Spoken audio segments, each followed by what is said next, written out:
This episode of Super Pulp Science is brought to you by the Winnipeg Comic-Con. If you have been a fan of this podcast, many of our former guests and our friends of the podcast will be present there signing their books, comics, and graphic novels. October 25th to 27th at the RBC Convention Center.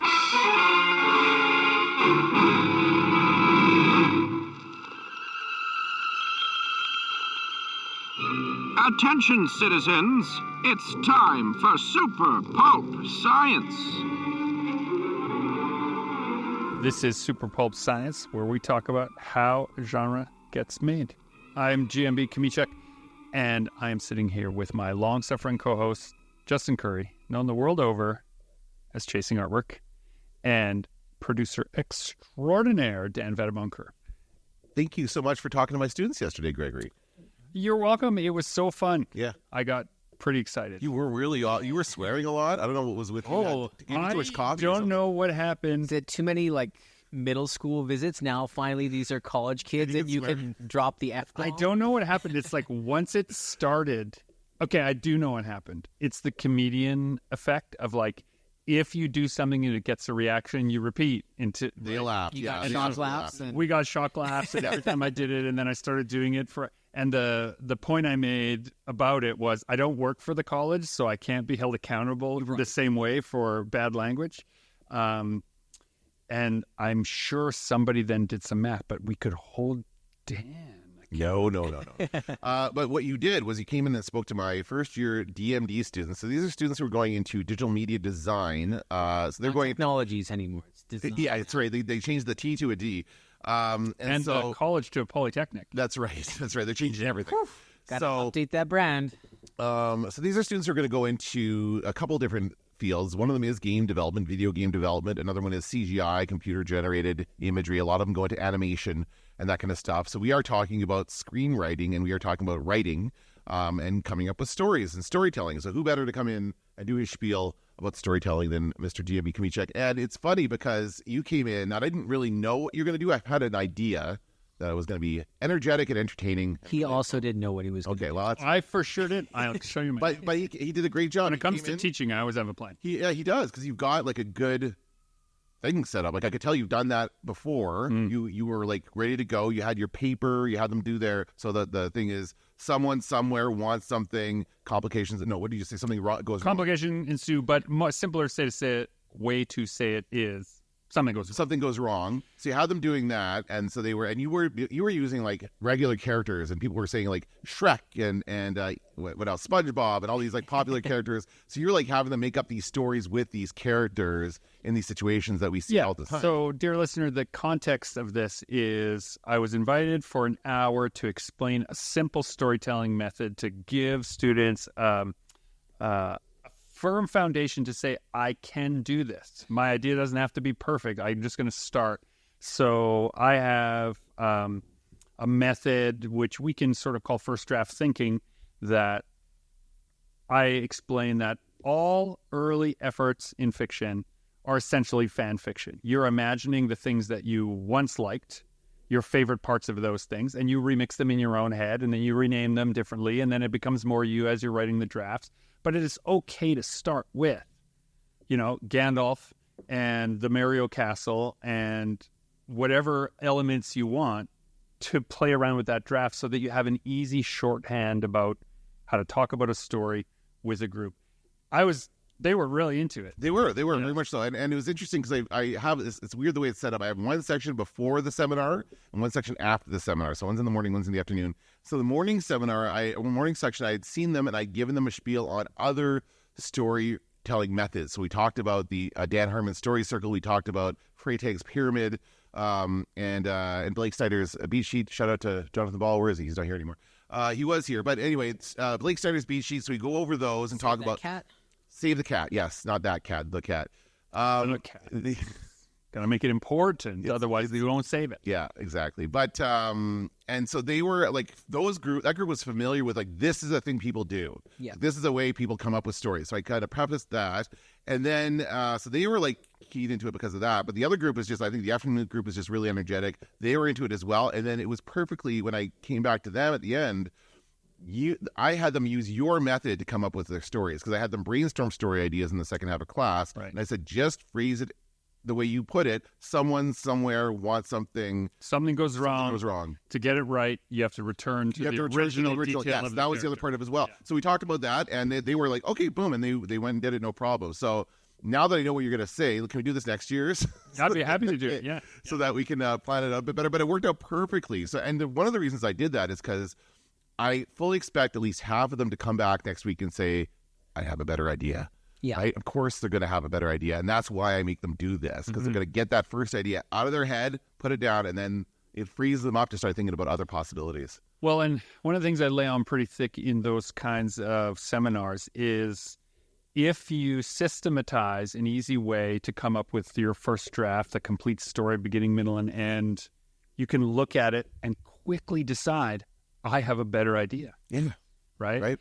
If you only get to the middle and then you start rewriting the beginning, rewrite the beginning, hoping an ending will appear for you in that first draft, no, you won't. You'll just get mired down in the fact that you haven't finished anything and you don't know how to start. Yeah. Better to go through the system in 10 minutes, Yep. have an outline, then decide, is this worth spending the next month working on? Right? Now, they're not going to have to spend months working on it. I'm just going to have them write like 5 or 6 pages of a script so they don't have to do the whole thing. Perfect. Yeah. But that's but we're still going through the whole process. Well, so if they're you do gonna 5 pages, you could do 1 page an act. You could Sure. 5 extra. Or you could just do like just a couple of scenes. Like I just want them to kind of get the sense of like what it's like to write a screenplay, and then and we'll still use the software. There's all kinds of software they can use for free. But yeah, so basically next week I'm going to have them come back and say, did you like that? You still like that idea? If so, great. That means it's worth pursuing. But if you don't, then see what else you can come up with and have them come up with some other ideas. Yeah, it's just fun to make up stories. How often are we just brainstorming a wild idea, then we put it aside, and then a few months later, you'll bring it up or I'll bring it up, and we're done with it. Like really can't go anywhere. Or the opposite happens where There is something to that. Oh, we've got to do that. Well, this just happened, what was it, Monday or Tuesday? We were talking about Snow Troll's Daughter and Red and See-Through, like stories that we did, what was that, 5 years ago now? But we want to tell more stories set in the same woods. And this is an idea that's kind of been tumbling around in our conversations for the last 5 years. And there's still something often to that. It's going to happen at some point. But books also, stories take a long time. And I think they need to go through those revisions and be kind of set down and picked back up. And I don't know what my books would be like if that was my full-time job and I had nothing else competing with it. But once I started a book, I could work on it until completion. Do you think your stories would be stronger or not? I don't think they would be. It's hard to... Everybody has their process, right? Yeah, imagine. And once you have kind of like opening with a joke with a swear in it and everyone laughs, you can get into a trap that like, this is my method and it works. That can be a danger. Here's the other thing we're going to bring up. Like, how many great first seasons of like television or great first movies are there that are followed up by something mediocre because that first one took decades to put together and rewrite and think about, and then it was success. So now we need to hit the ground running and write that second one in a fraction of the time that it took to make that first one magical. You know? Absolutely. I was just rereading I bought it 24 years ago. I bought The Art of the Matrix. Oh, It's yes. the script. Jeff Darrow. It has the script in it, and I shouldn't say every, because it's probably not as comprehensive as I wish it was, but it has all the storyboards for all the fight sequences and all the conceptual design and their notes, as well as the script, the first draft, or the screenplay they used, the screenplay, the shooting script. That's the word I was looking for. And reading that and reading the back matter of how long it took them to get it off the ground completely exonerates Matrix 2 and 3 from not being as good. It's a perfect example. Exactly. Right. Yeah, that's right. Because suddenly they had this success. They had a movie with a moderate budget that seemed like it had an enormous budget because they did such great things with it. And then they were given a bigger budget and a much tighter distribution. At no time, yes. Much Get this less out time. 2 movies in a year, right? Then they did 2 movies at once. Film them at the together, same time. Yeah. I can take you to her. But first, I must apologize.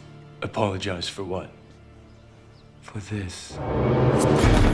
So this relates to the notion of what you said. If you could just work on your book all the time, would they be as immediate to you? Would they feel as alive? Or would the joy dissipate? I think this is also partially me finding like relief in the fact that, you know, books take a long time, and having to put a book down and come back to it always makes you feel bad. So the other part of my brain is like, it's good that you can do that and come back with fresh eyes. It is, yes. And there's So a we're just reason making for excuses. it. I mean, maybe I'm just making excuses. But yeah. So if we allow room for those excuses right now, I think one of the great things that happens in a academic environment like yours is a person who has been assigned the notion of telling a story. The great myth of how special stories are is now between them and just accomplishing it. Mm-hmm.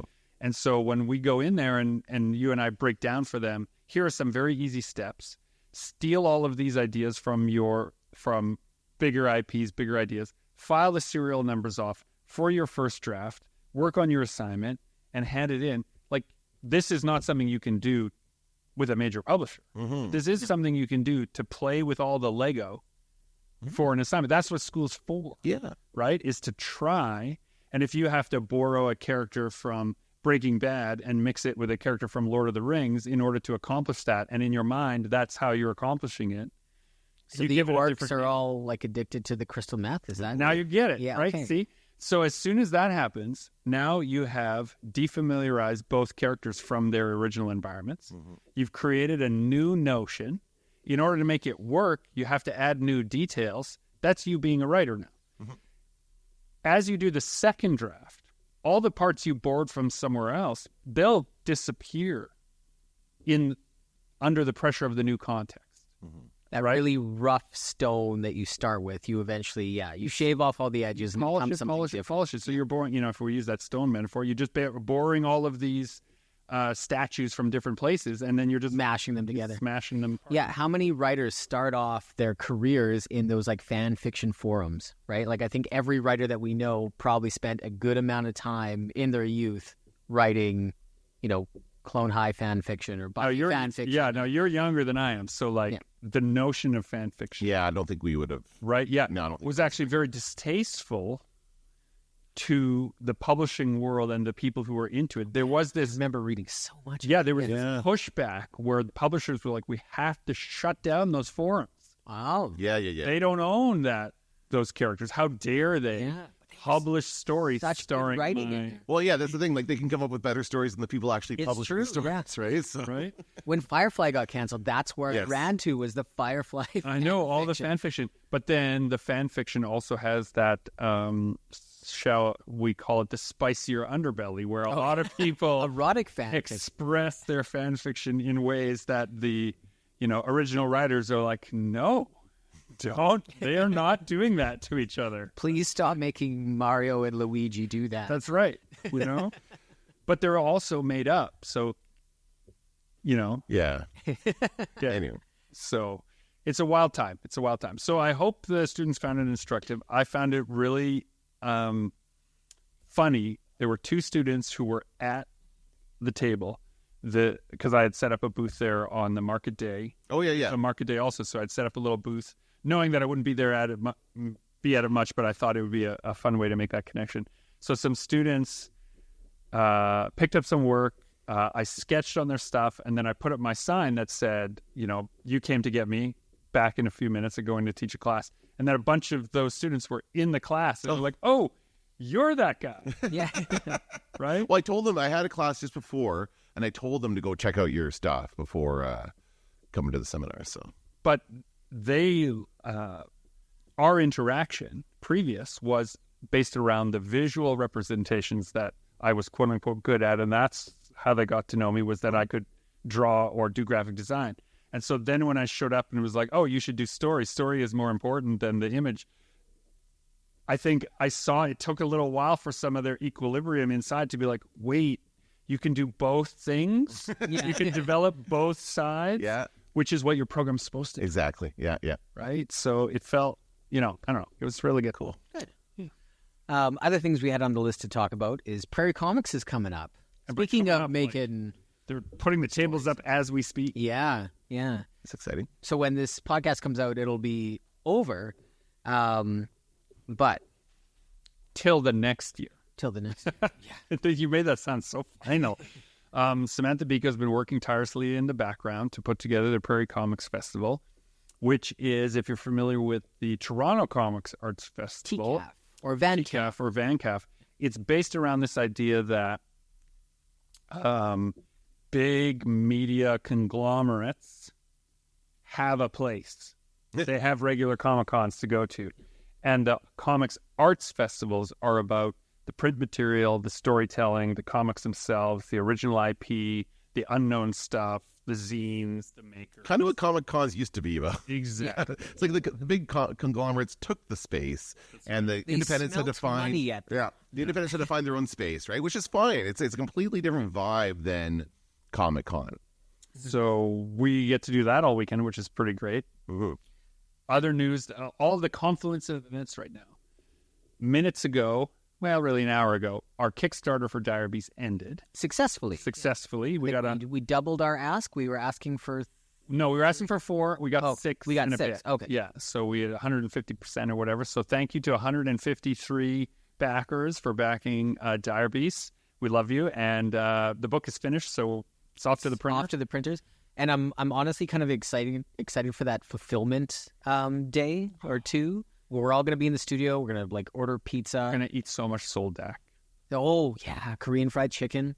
And just fulfill orders. So it's if going to be your great. copy of Dire Beasts has a little orange stain on it, it's because I didn't wipe my fingers properly after the soldak. So that just happened. Prairie Comics is at the same time as the reshoots for Princess and the Dragon. So Are Jonathan you a little Ball, sad that you had to miss it? it's really hard. Yeah. Jonathan Ball is going in my place. He was not in for Prairie Comics, and I was, which meant when they rescheduled the reshoots, he was available to take over the role that I would have taken over. So, a very competent and capable person will be there in my place. So that, lessens it. But, gentlemen, there's a magic that happens when someone calls action where the world of being an adult vanishes for a brief moment and everyone is all in on make-believe.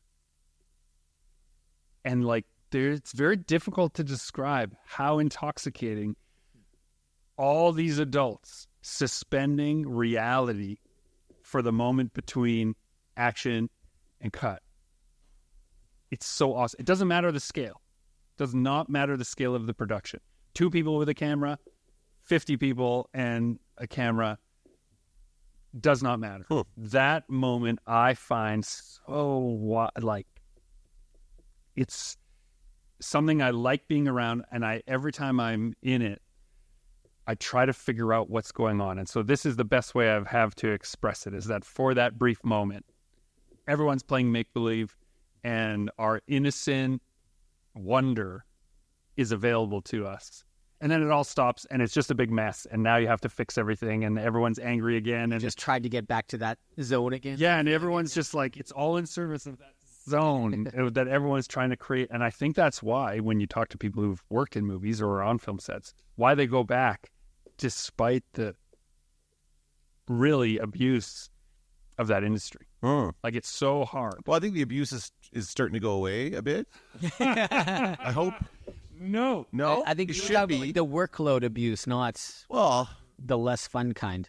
Yeah, no. I don't think it's getting... No, what do you mean by abuse? You mean yelling and screaming at people and I think telling you to grip together your shit together kind of the thing? emotional, physical taxation that goes on in those things, you can't get rid of it because it's a high pressure situation. Should clips for this podcast be the Christian Bale blow up? I don't know if we have enough. No, let's There's a lot of it. Good for you. I'll handle them. Hand them us. you'll handle us. You know, your predecessors had much more respect. Speaking of making things and screenplays and all that, NaNoWriMo's coming up. Yeah. Okay. Making stuff for no reason. You're So, going to do it. I don't know. I am. As you were talking, I wasn't thinking of Princess and Drag. I was thinking of Meat House and how the horrors of that shoot are an actual. That's what the movie's about. Right, yeah. Is the horrors of the shoot. Right? Yeah. So that moment of make-believe, I think that's cool. But you're doing a different project. I'll be done Meat House by then. I'm doing something else for NaNoWriMo. Meat House by then? Yes, absolutely. It's easy. It's just once you get it out of your head, like you're right. You don't have to worry about if it's good or not, and that's the key thing to get rid of. And once you stop worrying about that, it's easy. And also trying to not be so precious about where I write and trying to really just write anywhere and everywhere I am when I have a moment. I'm just going to try and open it up. And have you found that like anytime you have a spare moment, jumping in or setting aside like there's an hour? Both. I try and do an hour each day, either in the morning or in the evening. The evening's been working more often than the morning, but yeah. Is that just schedule-wise? I think it's schedule-wise. I have a lot of morning classes this semester, so I think that's just the way it is. But I don't know. I have time. I feel equally energetic at both times of the day, like in the morning or in the evening. So I think either way works for me. It's just a matter of having the time to sit down. And then when I'm at work and I have a few spare moments, I'm just trying to open it up, or even just go down to like a chair somewhere, sit on a couch or something, just to get a different perspective, different place to write. Do you take advantage of like I have like the notes app on my phone is full of little like bullet list things of like just ideas for scenes and stuff? Not so for Meat House. I have a book for that. I have my little notebook that I've been writing stuff down in. But I do use the notes app for other ideas, like the idea that I have for my NaNoWriMo story, which is, I don't know, I mean, I assume it's going to be, because it's National Novel Writing Month, right? So the idea is that you have to write a novel. You should Adjustments for screenplays. Well, yes, but it's like, that's the idea. So I do want to write in that style. I do want to write prose. But it's going to be a story centered around the invention of teleportation as a technology. Love it. And what chaos that's going to wreak on our world. How much of our world is dependent on cars and vehicles and moving around? Transportation. Right? And how much would big industry want to stop technology that would the story take away takes their place business? like after this is like, it's not the building of it, it's... No, it's the invention of it. It's about the person who invents teleportation. Okay.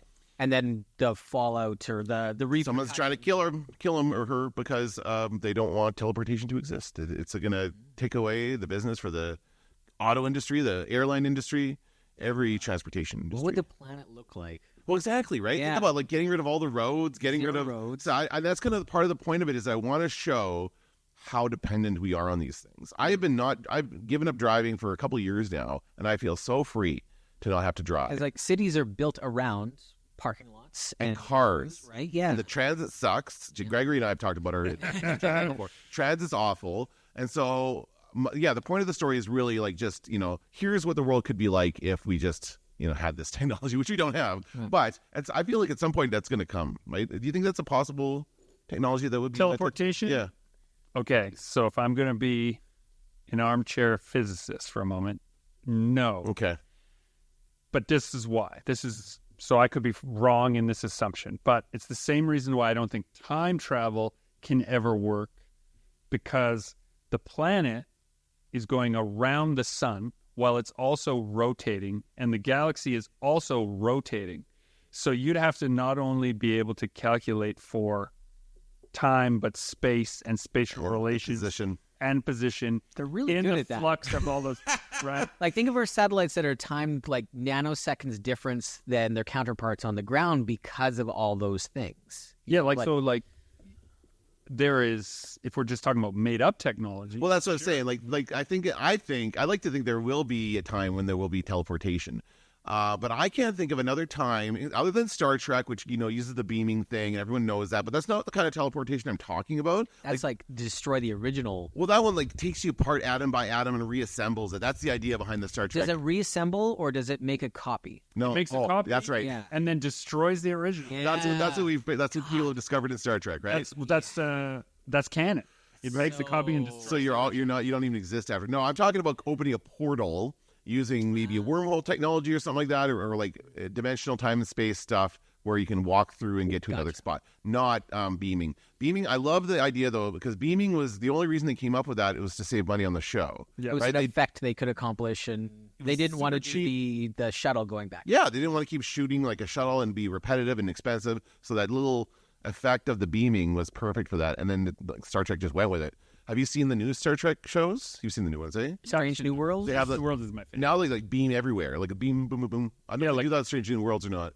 No, because that takes place back in Kirk's time, right? Correct, yeah. So on Discovery, they like beam into from one room to another, like boom, boom, boom, like this, that. They tap on their badge twice, and it's like they're there. Like, I don't want to walk down. I don't want to walk down the hallway. Exactly, that's right. They do it that way. Wow. Who would have thought the future would be so lazy? So lazy. Anyway, that's what they go with it, though, right? Anyway, so this story is going to be about teleportation and kind of how that's going to work. Love it. And the other one I have another story idea that I have. So it might just be 2 short stories or 2 novellas, but the other one centers around a spaceship, a guy in a spaceship who's going around searching for signals coming off of the Earth because the Earth has been destroyed. Not destroyed, but it's been like killed. Everything on Earth is dead. So he's chasing radio waves. The only remnants of human civilization are these radio signals that have been broadcast into space, and so he's off on a mission to like collect them, record them, and like, you know, chronicle the history. And it's only that certain time of year or time when we broadcast TV and radio. Well, radio keeps broadcasting, but TV, they stopped broadcasting that in like the 80s because everyone switched to cable. So that wave it's ended. It's still going out there, but But there are people. If there's any aliens out there watching our signals, all of a sudden they're going to see a drop off in the 80s. It's interesting, actually, when you think about that's when they come to invade. So off it. So here's is it broadcasting anymore? Yeah.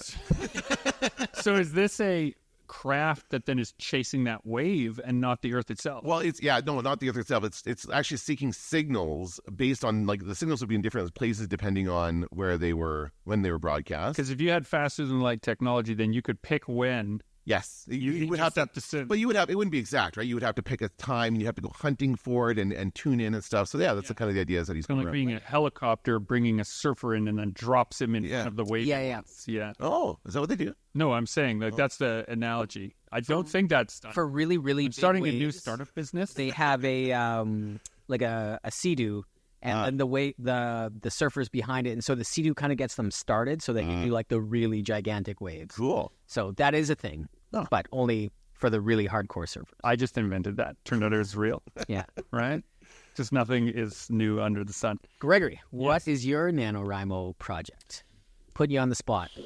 I am Announcing it here for the first time. I'm conflicted.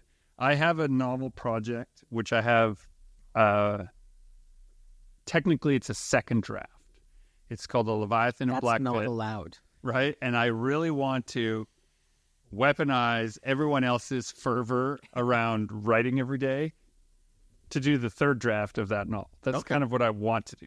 But I have 2 other novel outlines that I wrote that I really want to do. One is like a psychic combat story, and the other one is kind of a space opera vibe, a little bit like the Argos returning after the war, like a little bit of the Odyssey. But if the Odyssey, if on the spaceship were all these godlike beings who didn't realize how powerful they were, getting tangled up in someone else's war on the way home, essentially, and ruining a civilization trying to help it is an idea that I have. So, but I don't really know. I like that. Yeah. So But you don't really know. You haven't decided yet. I haven't decided which one. Okay. And I'll know November 1st when I open it and I know what to do. Mr. Anderson. You got my package? Yeah. Oh, good. I read recently that there's been some controversy around NaNoWriMo regarding the use of AI. So they have basically the organization that kind of whatever is in charge of this has not expressly forbade AI. They say that people who want to use it can use it, and people are upset about that. I think, or what's going on? Let me phrase it in the following way: the NaNoWriMo group It's not like is a group contest. Of, it's a group of volunteers. Yeah, it's who arrange a worldwide event to encourage people That's to use prompt. their creativity Yeah. and prove, like we just did with your class, in a very short amount of time, you can get a first draft of something and you'll feel so much more alive as a human being if you do it. And then their position was, if you want to use AI to do that, well, go ahead. You kind of defeats the purpose, but we're not We're not going to police it. We're not going to. Yeah, there's no cops. There's no cash prize. There's no, Right. there's no, they're not cheating anyone. You're not cheating anyone but yourself, right? Is sort of their position, which was then, I think, retransmitted as they're pro AI. Right. They don't care about real writers. Because we, of course, in this day and age, have to be either for or against something. We can't just have thoughts, right? We have to weigh in and be for or against. That's an article that you'd want to click on. Like NaNoWriMo committee says AI is the way to go. Yeah. Well, I'm sure that some of them were written that way, but then it was by AI. Yeah. And so the point of it is, I mean, you're right. You are kind of like missing out on the experience by using AI, but for some people, it really does help, especially with things like an outline or other things like that. If you need a little help brainstorming stuff, right? It's like what I said. If you're going to steal for your first draft a bunch of recognizable to you characters, you rename them, you describe them the way they are in their original IPs, and then you get yourself a cobbled together Frankenstein first draft. That is not publishable. Exactly. You're going to have to do an enormous amount of work to make it publishable. But if you won't start any other way, then I guess, like if you still have to do the work. You still have to decide what you like and what you don't like, and go through an AI. I mean, you have to be even more vigilant because it'll slide stuff in there, and it gets things wrong all the time, and it mixes things up. So I've been noticing something. This is my hot take lately on AI prompting. I've experimented with it. I sort of keep abreast of the situation because I think it's interesting. I don't like the notion that any technology should be outlawed or, restricted based on moral grounds necessarily, because those grounds shift depending on who's in charge. So let's, in fact, see of what use it can be. And I've been noticing, I will leave the names out to protect both the production and the people, but there is a film project where some AI prompters were brought in to help do the storyboard process. And they couldn't. They simply could not, because AI can't recreate the same character or the same thing. in multiple poses or in subtle ways. It can do a one-off, but it cannot do storytelling. So if your movie's about a mouse detective, right, they can make a picture of a mouse detective, but if you now need the mouse detective... It's not a great mouse detective. Right? Yeah, no, not a great. But if the mouse detective is now at a window looking out, and then the director says, no, have him look over his left shoulder, right, and with a twinkle in his eye in the storyboard, you can't do that. You can't do that. So it all starts to break down. But as AI prompting, which is, frankly, people who are hoping the technology will do all the work for them, as you get good at it, the only way to produce really good results is to essentially have a functional art history degree. Because you have to tell it what to look at in order to produce your results. Right. So you have to know, I want Rembrandt shadows on a Michelangelo figure, right? Set in a David Lynch. But you have to base it on all existing stuff. What if you have something new that you want to do? You need to have a degree in history, or at least enough knowledge base in the history of the thing you're trying to recreate. Yeah. And that will essentially, I think, lead a lot of these AI prompters, this is just me on my soapbox now, into making art of their own by discovering that it all came from somewhere pure. Like, it's forcing them to look at the source enough. You can't look at those masterpieces and not be affected by them, right? And not be inspired by them.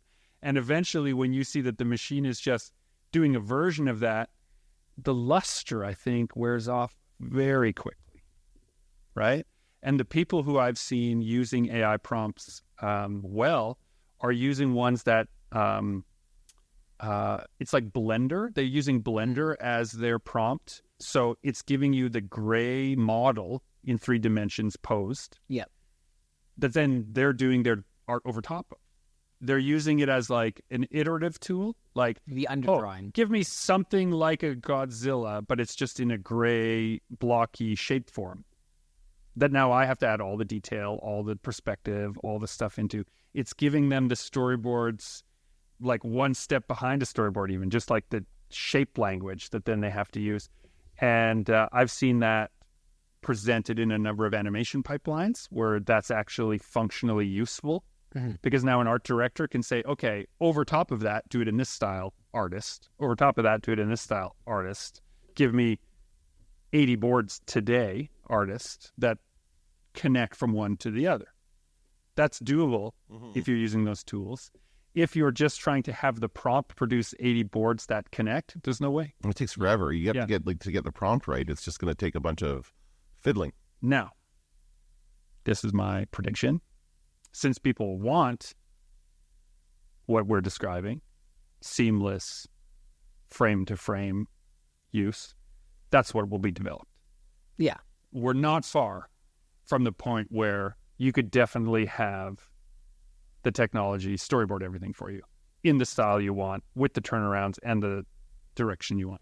Why? Because that's what people want. And so the venture capitalists are trying to figure out how to, essentially colonize what people want with their money. So what'll that mean? Who knows? I just did the Edmonton Comic-Con, and there was a gentleman going around who really wanted to make a kid's book that he'd been working on, and he went to AI and played around with it long enough to get the prompt for a character and what he wanted as the cover. So he played around with it long enough, and he got his anchor image that he loved, and now he was going around trying to find an artist, based off this is like the character I want, and this is kind of the environment. This is the world that I want to tell the story in. Can it be done? But AI can't do anything, it can't recreate more scenes of this. So this is my jumping off point to now find an artist and get it done. And I did kind of appreciate that was a good use of it, because this guy obviously wasn't artistic enough to do it on his own, but he was able to find the idea that was in his head through AI and now hire somebody else to. Yeah, because rather than just get upset at the use of the technology with a blanket statement oh, it's not real art. When a writer comes to you who cannot make visual work at all, you usually ask them, not the collective you, the specific me, I ask them to provide me with a mood board. Which is also a good step, because you're asking them to do just a little bit of work. Yeah. And when clients can't do that, it's a good indicator that maybe this project isn't worth pursuing. When they're not willing to put in 20 minutes, half an hour of time towards their own project. Towards their 150-page graphic novel they pitched you, probably they're not the person. Yeah. But when I ask people for a mood board and they are collecting those things, the assumption is I'm going to borrow everything I like and show you everything I like so that visually we can have a conversation about what I like. What you're describing is just one more step closer. Not only did I assemble my mood board already, I also created an image that's pretty close. Can you help me in this visual space? It's hard to be upset at that. Yeah. Yeah. I think it's misrepresentation that people are most worried about. It's the subversion of reality. You want to believe you understand what you're seeing, and if you can no longer trust that what you're seeing was made by a person, you can't trust the motivations of it either. But again, this just kind of sounds like the same argument that was used when digital art came out, right? Oh, it's not traditional. It doesn't count. It's not as artistic. It doesn't have the integrity as a real artist using paints and colors and pencils. Bob Dylan being booed off the stage the first time he used an electric guitar. Yeah. Right? Did that happen? Yeah, that's a real story. Yeah, people threw stuff at him and whatever because he was supposed to be a folk music icon. Yeah. And he experimented with new technology. How dare he change what he wanted to express? It wasn't even that new at the time. It was just new to him. Surprised to see me? No. Then you're aware of it. Of what? Our connection. So your teleporter technology. Yeah, teleporting technology. Is going to face this kind of scrutiny immediately. And if I am a world government who has an enemy, I want your technology so badly, not to teleport people, but to teleport people to places where they'll die. Yeah. From their cities. I think step one is if you're the government, probably tell everybody that if you walk through the portal, you're immediately riddled with cancer and you're about to die. Right? Like it's incredibly dangerous. Oh, yeah. Yeah. Okay. Yeah. Probably step one. Yeah, step one. But, like, for example, imagine how the history of Canada would be different if the colonizers had access to teleportation technology. Oh, there's people here already? Oh, now they're in the ocean. Oh, wow. Or Right? bring the ocean to the village. People or the village.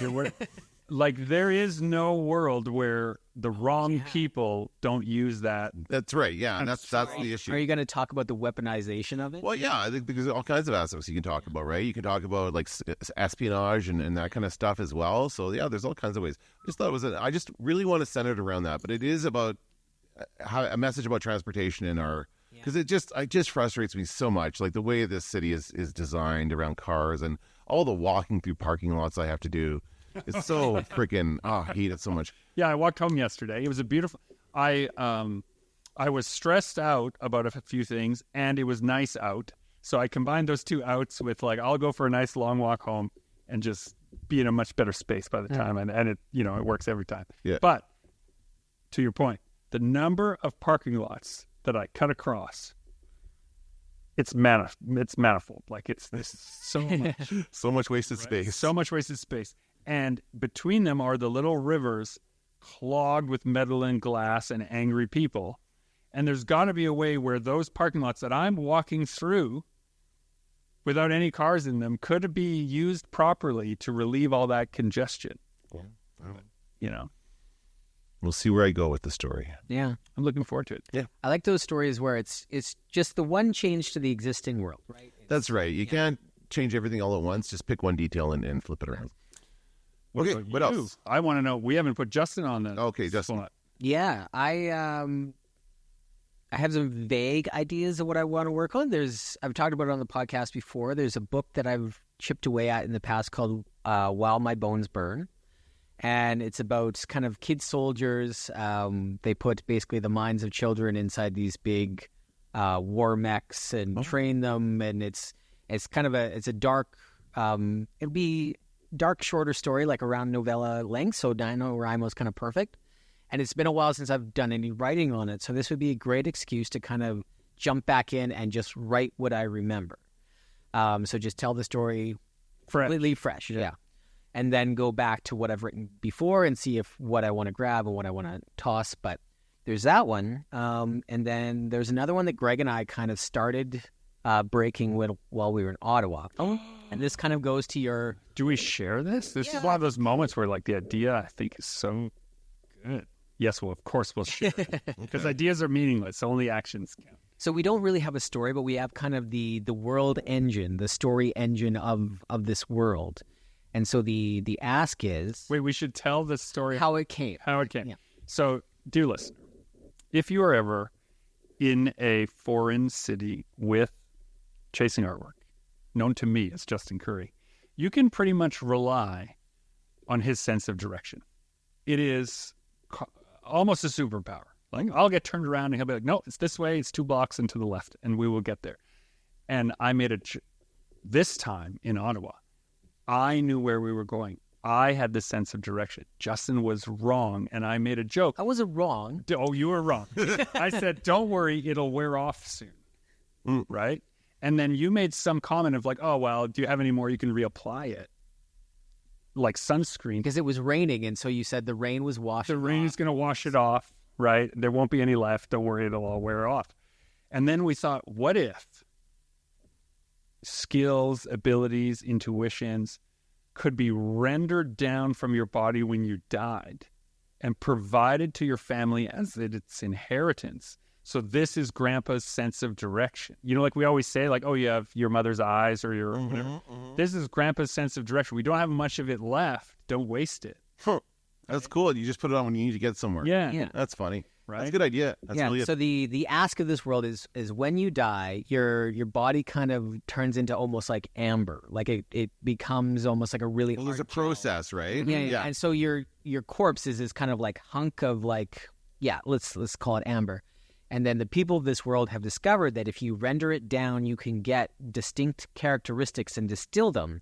So like courage and productivity, sense of direction, Intelligence, like all kinds of things. that's right. all kinds Any of things. D&D quality, basically. That's right. Basically, Cleverness, yeah. charisma. And so the older your bloodline, like the more inheritance you have in your cellar, right? So there's these families that have been around for a long time and have cellars full of business acumen and charisma and luck and stuff like. And so they're almost like superhuman because they can just go to their family cellar. It's a different kind of wealth, right? Yeah, It's not money. yeah. Yeah. And then new blood, people that don't have an inheritance, basically are normal people, and they can't get access to these superhuman levels of whatever we decide. Now, And so the dark underbelly. So you had a question. I want I to was hear just your going question. to say, so this is like a temporary effect. So they put it on as a cream or something. And That's right. Drink it as a potion. And then it just wears off after a few snort hours. it as a dust. And I think if it's your bloodline, like if it's in your actual grandpa, it works quite a bit better than if you can buy some of my family's luck. But it won't work as well. It's not going to work Yeah, as okay. well. So you'd have to use a lot more of it than if it was. And maybe some people have stronger qualities than others, and So some people that's to the other monetize them. And that would set the economy right, because if you need twice as much of it for it to work half as well as it works on me, then I'm going to sell it to you for an enormous amount because I can't get any more. Right. Right. Yeah. And then, your grandpa didn't have much That's luck. right. You only have a tiny bit of luck from grandpa's inheritance. and then, as sometimes does, the sinister aspects of the story. Greg immediately went to killing orphans. Of course you did. It's not okay because I said, well, what about when we were talking about all the different sort of aspects you could get from this inheritance? Was, well, could you get someone's potential, Their hope. their hope? Then I thought, oh no, the one thing that regular people would have when they're very young, no matter what, is could you render people when they're young for their potential, and then you could mix potential with the other potion, and it's longer lasting. So you have Right. potential good direction. Exactly. And you could then develop by adding the potential. And then you get to keep it if you develop it, right? That's yes. right. You get to Okay. keep it. So that was actually something that I was pitching this to Claire and Sam and Zach while we were at Edmonton. And so Claire brought up these rich families that have access to all this. They don't develop Claire Marshall. Yeah. Don't develop any of it on their own. So without it, they're like less than human because they never had to develop their own charisma. They have their no- own whatever, right? They rely so heavily on the drugs of their ancestors. So, like the idea that you build character, Right. right? They don't have They any didn't have character. to. So when they die, there's nothing left because they haven't built anything up, right? And then the secret is that they don't have larders full of their own stuff. They've been maybe taking from other people because they don't develop it on their own. So if they're raiding other families or dynasties, and then in order to make it work, they have to harvest the potential of the underclass. The people who actually built up their own characteristics. Yeah. Sounds good. So all of this This is framework. is not a story. Skeletons. of Dear the listener, It's a situation. it's a situation. It's not a story. There's no story there. The story is whatever you do now in that world. And that's kind of the, if you use the Star Wars analogy, it's like there are people with magic powers and laser swords and people who don't. And the ones with laser swords want to be in charge, right? What's the story now? Yeah, my mind immediately goes to kind of like the Harry Potter, like the orphan who didn't think he had anything. Turns out he's special and has some inheritance. So you take this person who's at the bottom of the ladder and suddenly thrust them into, the high society and discover the scary, terrible underbelly of the upper class and bring it all down by the end of the story. That's great. Yeah, that's because the person, he suddenly discovers he's got an inheritance, so he's thrust into this world. He gets all these things available to him, all these different qualities that they can use. And that's important for the POV. New blood. Yeah, the new blood. But dear listener, for those of you who are working on your NaNoWriMo stories, a POV character, a character who can rationally ask the questions the audience would want in a way that doesn't seem like you're just doing it so the audience knows what's going on. So if he has never had access to those things and then is suddenly in that world, he or she is asking those questions, getting the answers, it builds up the story. That's the show don't tell. When they're talking about showing and don't telling, that's what they're talking about, right? So I think you're going to write that? It was an idea on the list. That's the strongest one, I think. Of all the ideas today, that is the strongest one. It was fun to come up with because we figured it out like day one of Ottawa, and then just kind of every once in a while during the show, we'd shout back, hey, what about this? Yeah. What about this? Yeah. People thought we were What are you insane. going on? We're insane. All right, wrap it up. Well, this has been Super Pulp Science, where we talk about how genre gets made and what you should do with it once you've made it, and also that it's not that hard to make it to begin with. This is Gregory Kamichek, encouraging you to join the fight and make comics.